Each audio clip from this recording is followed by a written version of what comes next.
Sean, given the recent news and what just happened, how much does this escalate tensions ahead of these critical talks that are happening with Witkoff? Well, look, I just spoke with Special Envoy Witkoff, and these talks, as of right now, are still scheduled.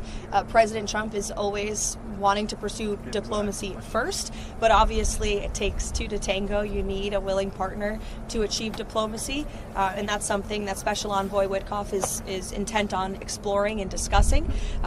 As always, though, of course, the president has a range of options on the table with respect to Iran as commander-in-chief. I think they learned that quite well last year with the strike in Operation Midnight Hammer, which was wildly successful and obliterated their nuclear capabilities. But those talks will continue later this week as far as we're concerned right now. President Trump was talking yesterday about how President Putin had agreed to a week-long halt on attacks on Ukraine because of the cold weather. But today we've seen that Russia has launched some of the heaviest attacks this month. What's your reaction to that? Yeah, I spoke with the president about it this morning, and his reaction was unfortunately unsurprised.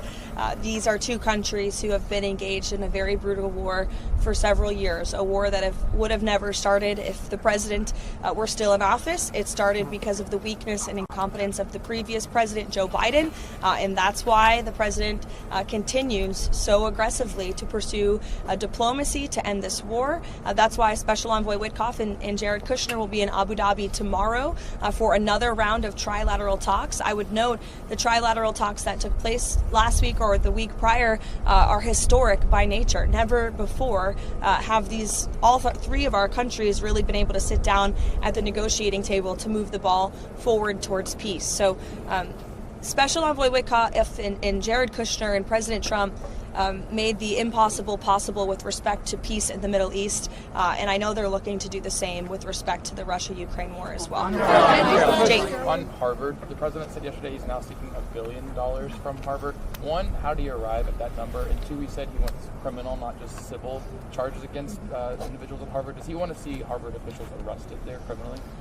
Look, I will let the president and also the Justice Department and those who will be pursuing that against Harvard speak on the specifics of that matter. But I know that the president wants to see a deal struck with Harvard that is appropriate and that ensures they are held responsible for the criminal behavior, the illegal behavior, the harassment and the targeting of Jewish American students on their campus that took place over the course of the last several years. This is something the administration has been working on over the course of the last year, and the president himself has been directly involved, as evidenced by that Truth Social statement as well.